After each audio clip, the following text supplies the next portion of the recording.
Good afternoon. Thank you for joining our session today. We will be talking about what government contractors need to know about federal veteran employment requirements. My name is Dawn Rita Cottrell, and I will be the moderator this afternoon. I am the EEO AAP OFCCP Compliance Manager with General Motors Company. And we will talk today about VEVRA, why it's important to federal contractors, and we will have the opportunity to hear from Dana Dason from JB Hunt about some of the activities they have engaged in to stay compliant with the regulations. I'm excited to have panelists from different companies present so that they may share their varied insights, and each panelist will have the opportunity to introduce themselves and their companies. It is always instructive, I find, to hear how others are operationalizing the regulations.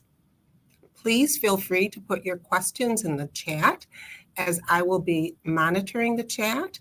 And I am going to, without further ado, turn the program over to Ramiro.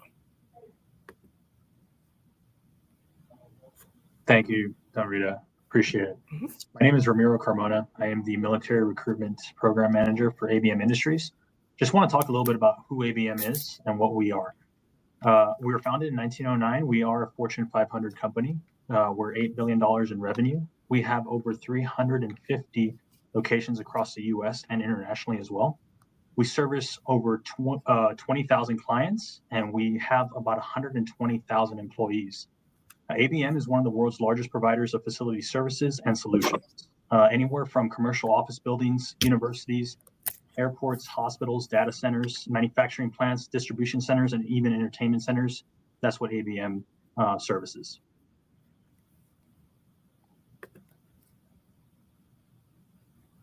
Thank you so much.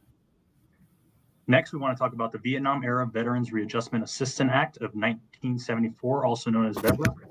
Essentially, this act applies to all federal contractors with at least 50 or more employees and has a government contract of 150K or more.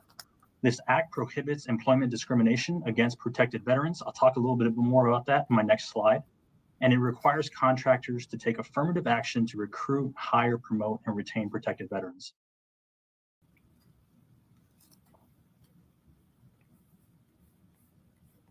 Next, we're going to go into what are the contractor requirements for VEVRA.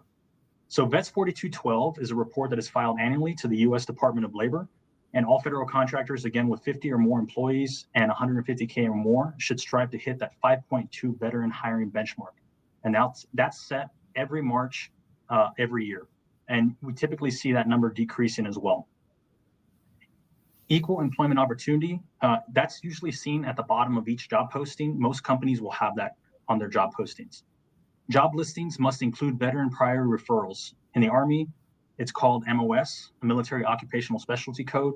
Typically, you'll see that at the end of each job requisition for the civilian equivalent of that job.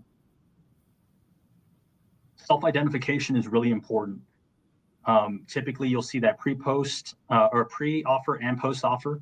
The questions they're going to ask you are you a veteran? Yes or no. If you select yes, then it will ask you a subset of questions if you fall into a protected category.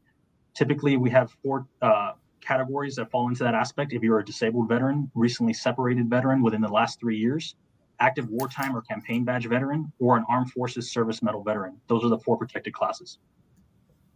Now, the data you provide to those companies is going to be retained for 3 years. And incorporation of the equal opportunity clause must be included in your affirmative action plan as well too. Now, essentially, this clause ensures that employment decisions are made without regards to race, color, religion, sexual orientation, gender identity, national origin, disability, and of course, veteran status. Outreach and recruitment. What is your company currently doing to effectively recruit veterans? Are you effectively recruiting protected veteran classes? Are you attending job fairs? Are you part of the DoD skill bridge? Are there certain things that you're doing currently to recruit protected veterans? And then the audit and reporting is essentially is how well is your industry improving diversity and reducing discrimination and increasing your opportunities for these protected veteran classes.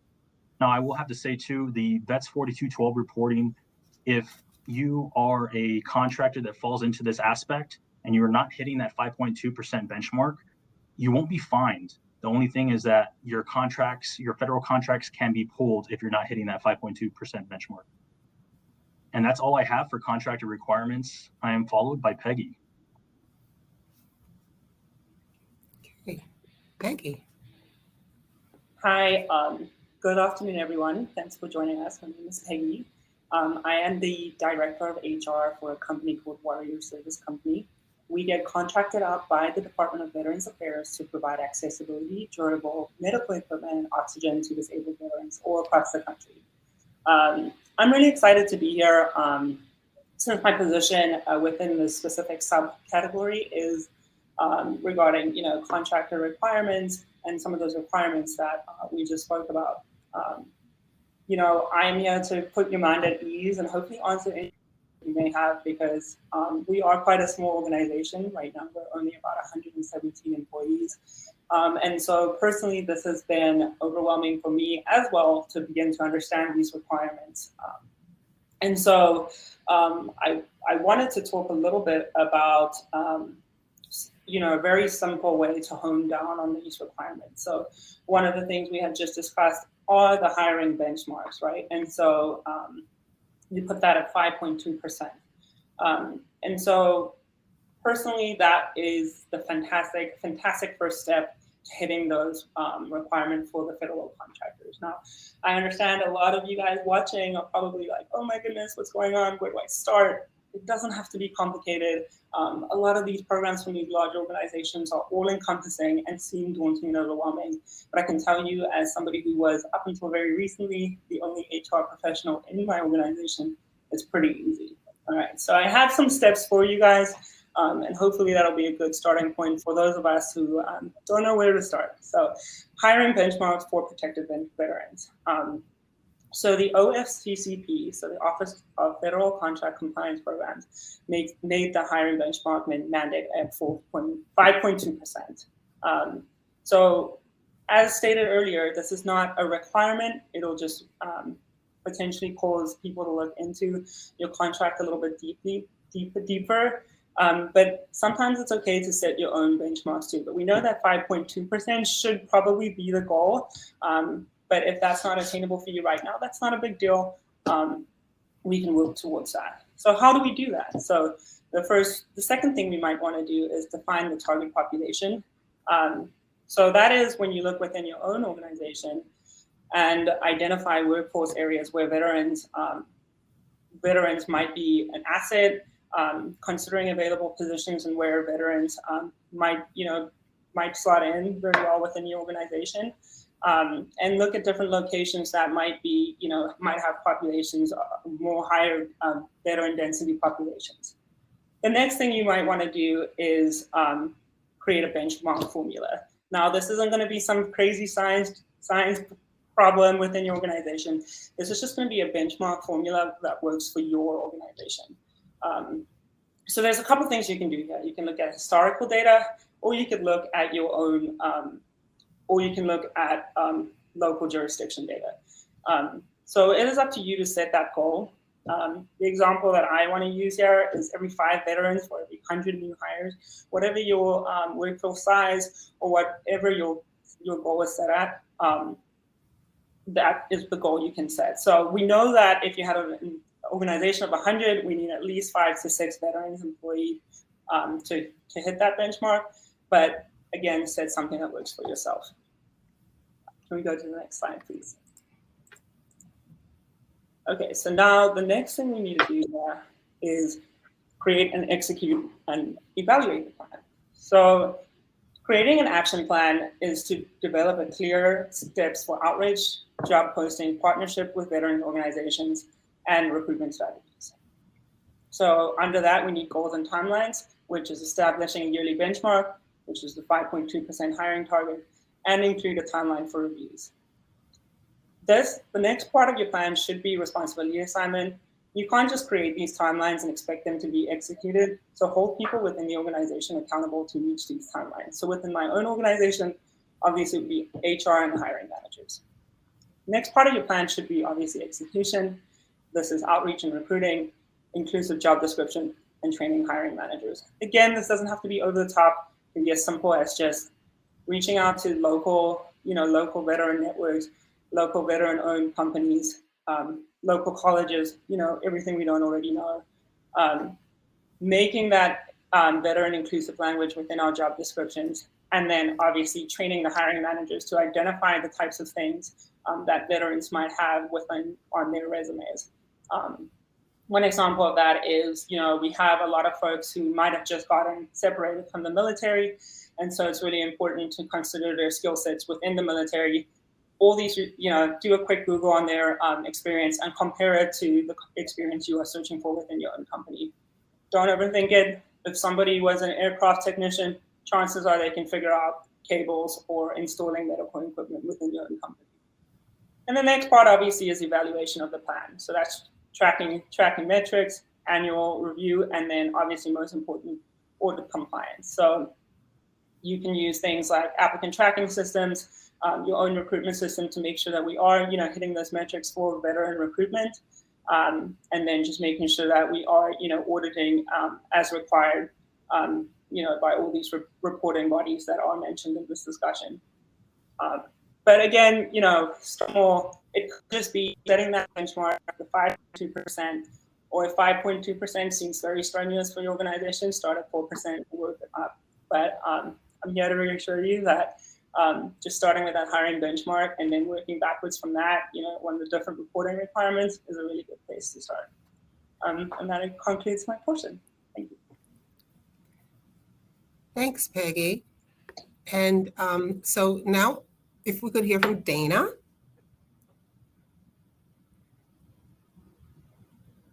Hello, so I'm Dana Deason, Senior Compliance Manager at JB Hunt, and the daughter of a Navy veteran. So if we have any CBs, mention that in the chat. So JB Hunt has a strong tradition of supporting those who served or are serving, from our participation in Reads Across America to the work our veteran employee resource group does to support veteran employees and individuals in our community.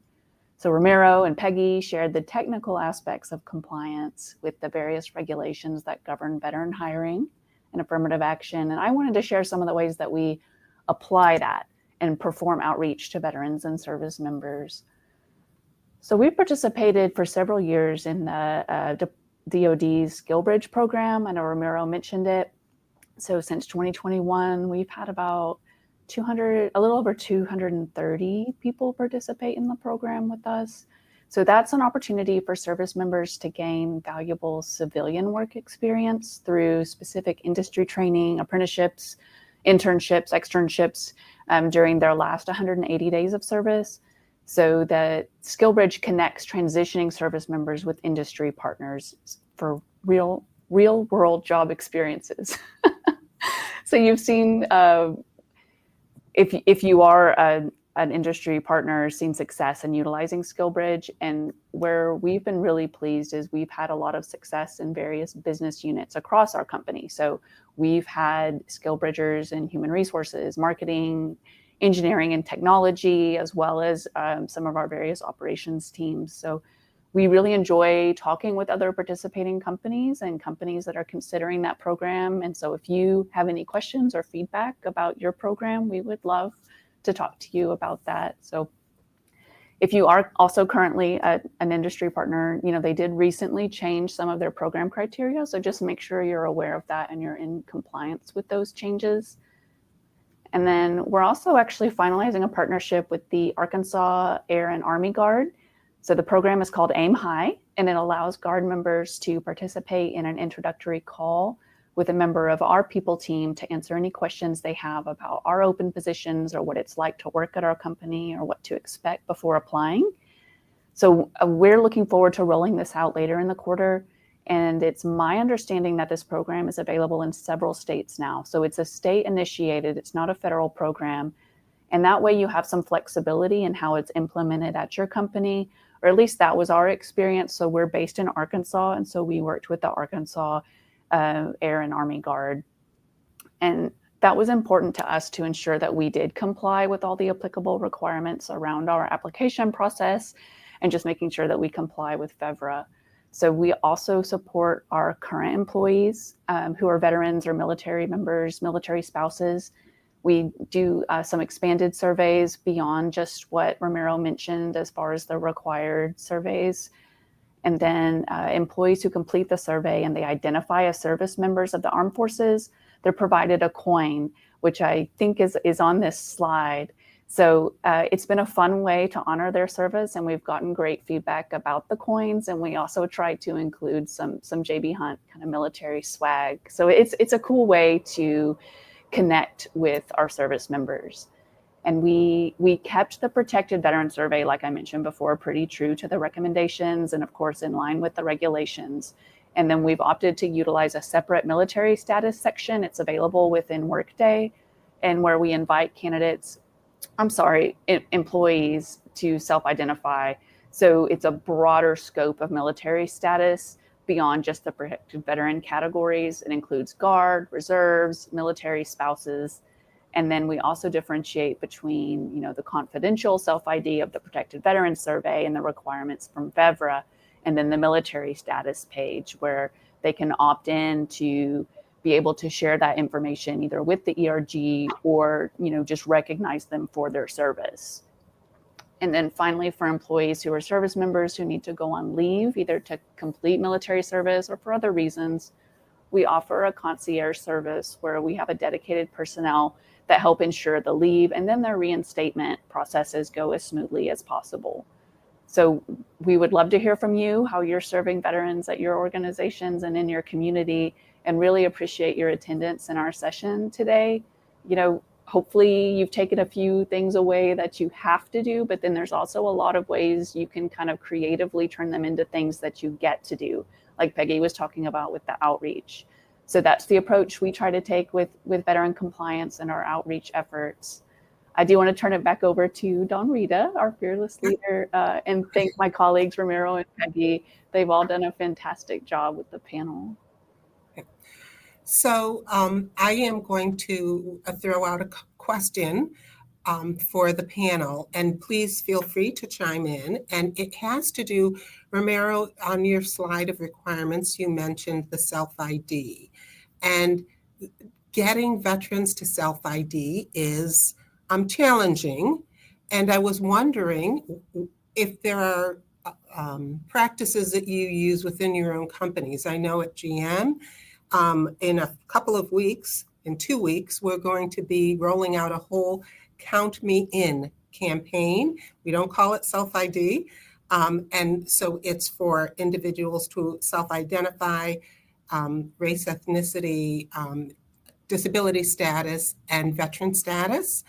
And we have leadership giving videos, and then we have a very large hourly population. So in the break rooms or lunch rooms, there's videos running on the television asking people or inviting them to self-ID, because it's so important in order to accurately gauge your benchmark, right?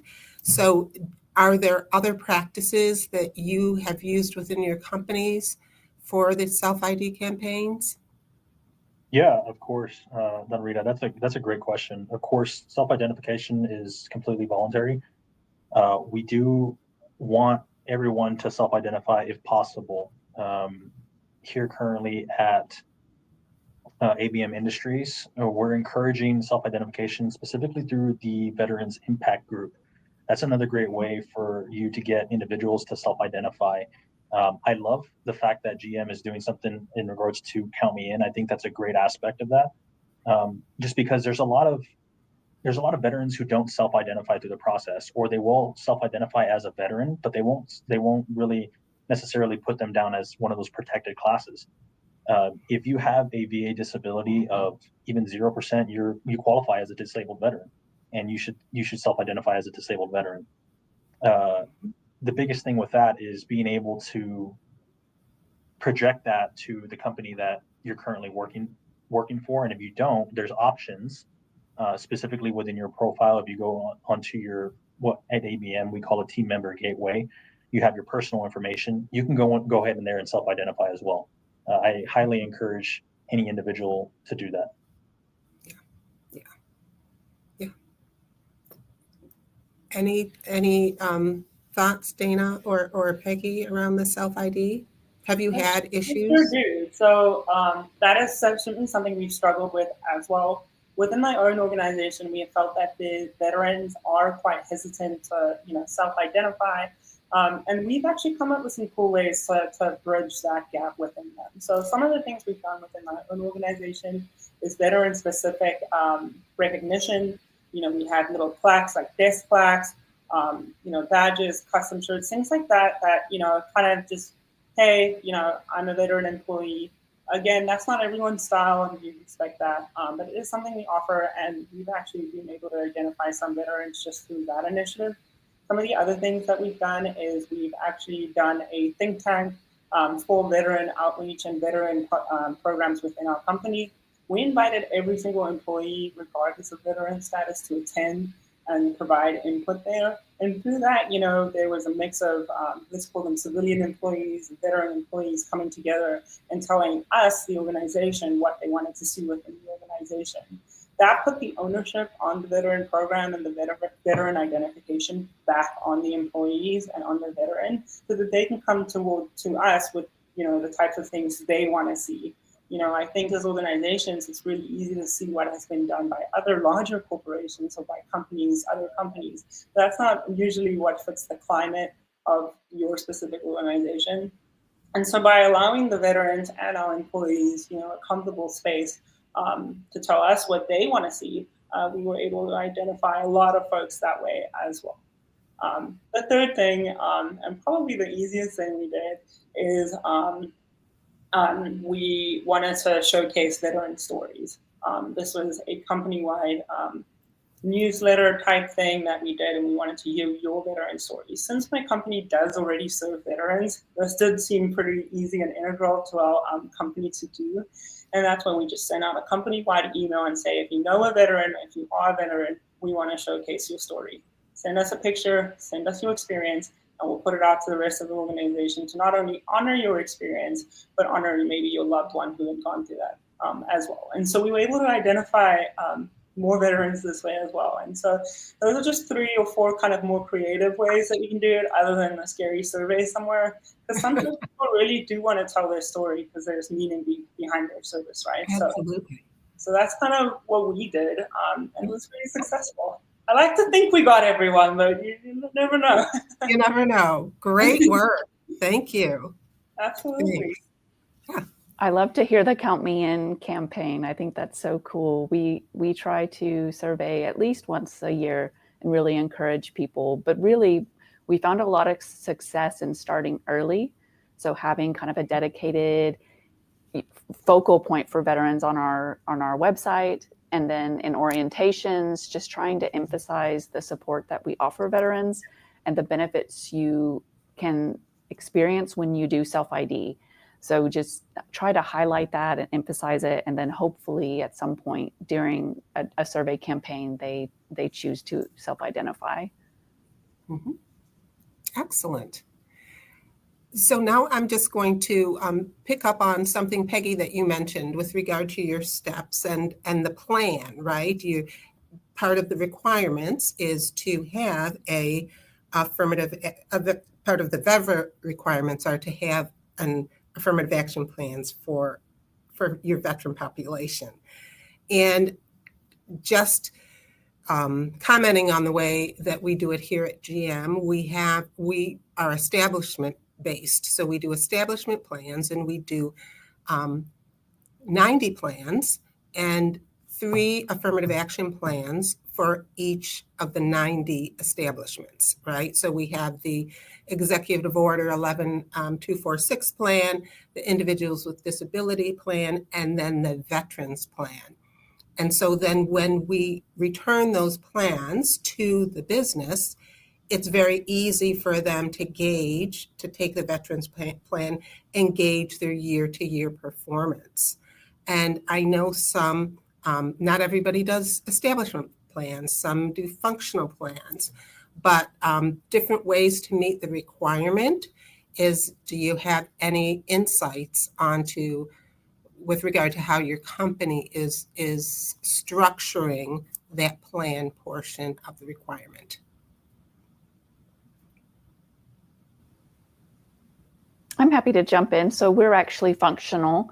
So we have functional affirmative action plans, and we have 34 plans. So of course, while I think as a company, it's about 1 in 7 employees are veterans, of course, you look at the goal by plan. And so we have some closer to that 14% and some closer, to the benchmark. But you do look individually by each plan. So, that does kind of give you some flexibility to really tailor your approach, maybe by locations where you don't have as many veterans, and learn from the plans that are maybe doing better in that area. But yeah, we have 34 functional plans. Wow. Excellent. And Ramiro or Peggy? Peggy, I suspect you don't have 34 plans. We do not. Like I said, we are a small company. We are finding our feet within this world of compliance. And so our plans are very grassroots and very much organic to the internal climate of my organization. And so for us, the big part of our plan is just making sure that we take the veterans into consideration first, and then try to hit on all those different compliance factors as discussed in the beginning of this panel. I do see some good questions though, Gary, in the chat here. I'm sorry, I should be monitoring. Okay. Do any of your companies work directly with state organizations like Workforce Services, who have disabled veteran outreach specialists who work directly with veterans to help them gain employment? I can go ahead and answer that question. Okay. Yeah, Robert, that's a great question. We actually do. So Levers and DevOps, we work hand in hand with them. There's a great resource out there for current employers right now that you can utilize. It's called careeronestop.com. And if you go to find local help, you'll actually be able to find a list of local veteran employment representatives in your specific area, or you just put a zip code in and it'll show those individuals who are specifically there to help veterans get jobs. It's a great resource and it's free. I typically, if we have a difficult rec, let's just say to fill in maybe Gary, Indiana, you go ahead and you put that information in there. You can find the local veteran employment representatives in that specific area. And I usually send them a flyer and say, hey, this is the job we're looking for. If you have any veterans who are interested in working for this company, please have them reach out to me or contact me or apply here at this specific location. And it's worked phenomenally. We have really good response rates from that. That's a great question. And for those of you who don't, I can go ahead and put that in the chat as well too, where you can reach out to that. Excellent.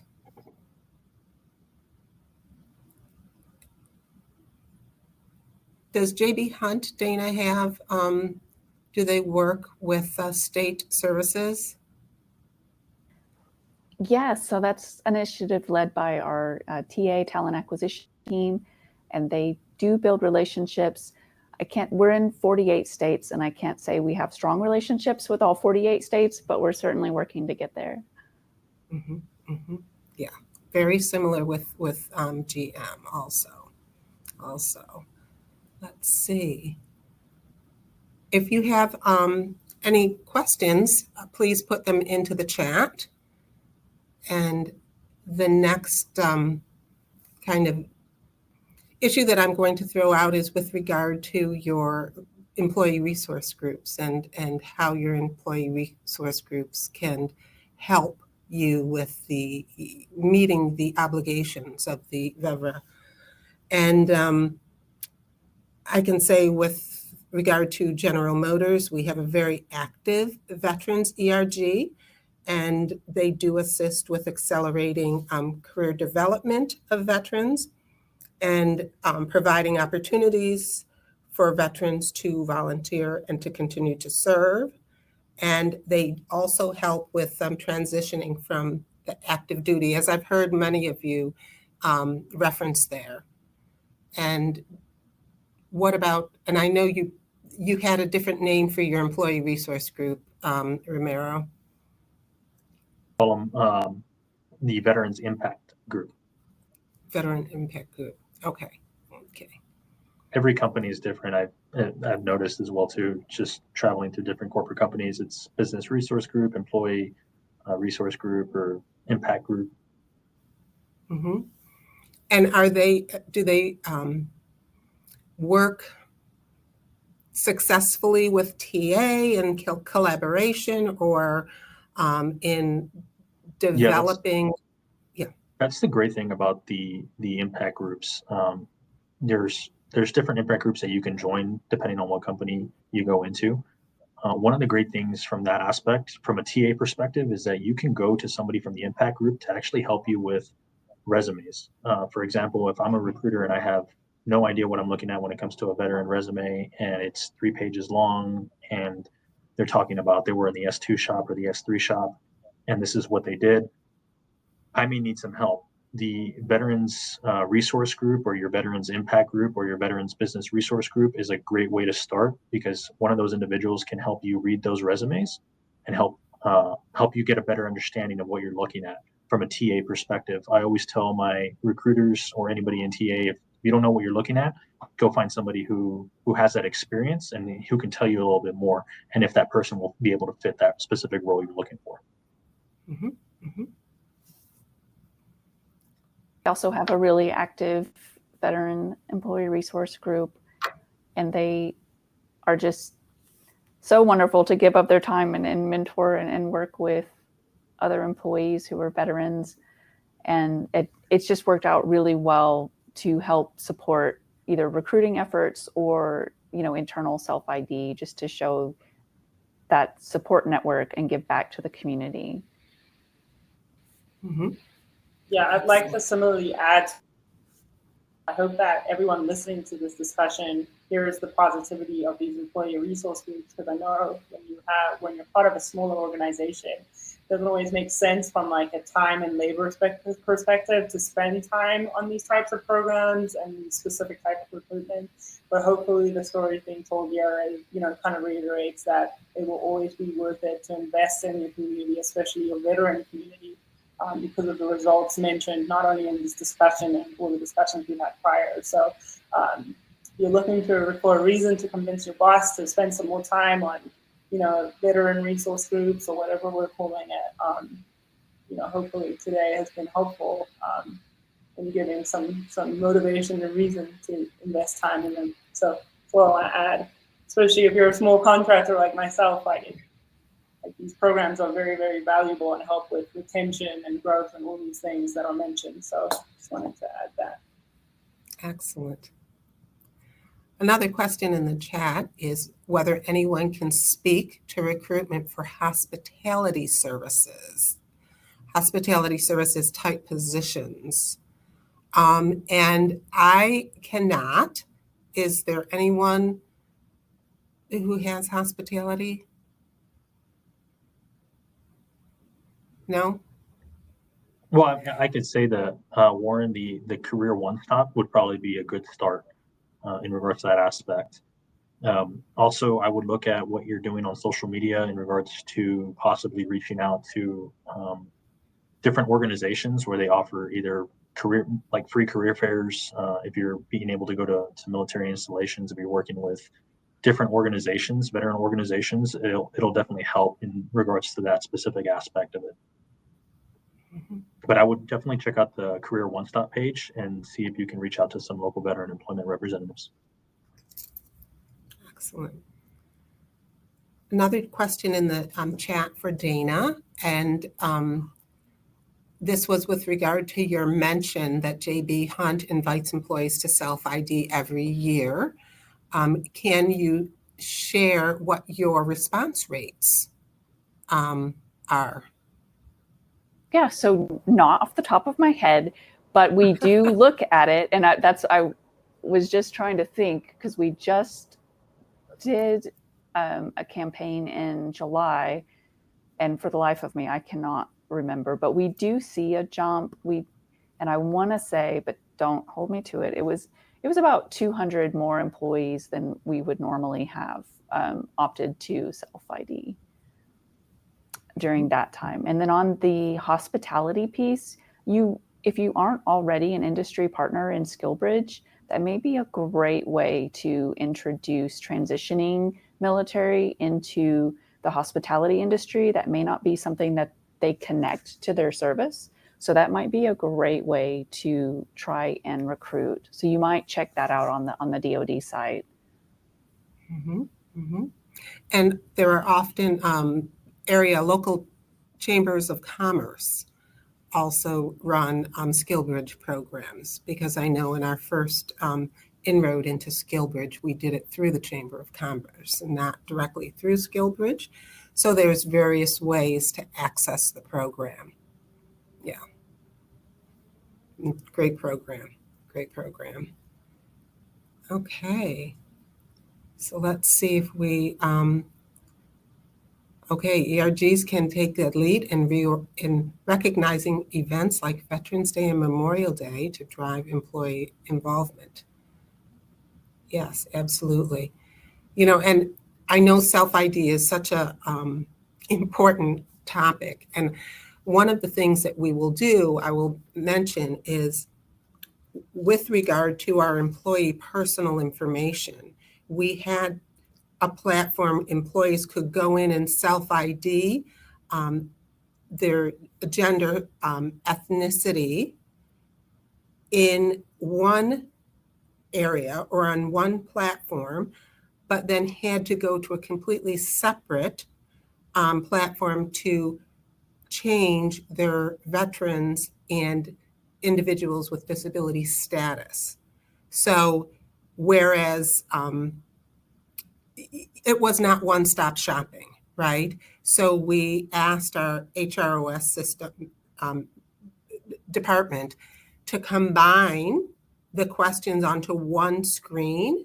So it would be one-stop shopping for our employees, so they wouldn't have to remember to go, oh, okay, I did it for race, ethnicity. Now I need to exit, go into a different platform to do my veteran status or my individual with disability status.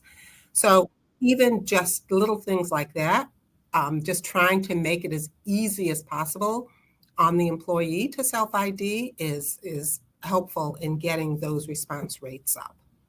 Yeah, okay. Excellent. So I don't see any more questions. Let me just see questions in the chat. But if anyone has any last questions or any last thoughts before we close, we have 2 minutes. I know we're coming right up on time. So, and thank you all so much for participating and being, great advocates for this area. Any closing thoughts? Romero, we'll start with you. We'll go top down. Thank you, Dorita. I appreciate it. I just want to say thank you for everyone for having me here.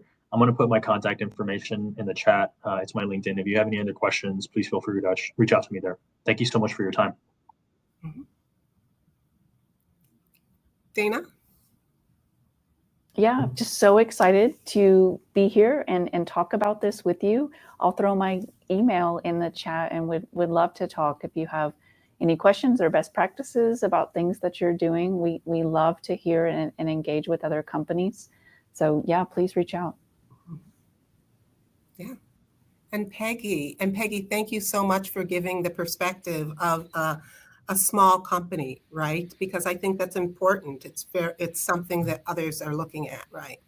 That was going to be my point. Remember, guys, if you're here at this conference, you've already taken a tremendous amount of steps to understand it, understand this whole world better, understand compliance better. So fantastic job on being here, and thank you so much for having me here. I will also be leaving my information to answer any questions you may have. Okay, great. Thank you So- all so much. Such a pleasure. Let's all meet back at the main stage for the final panel of the day. Really appreciate it. Thanks so much. Thank you.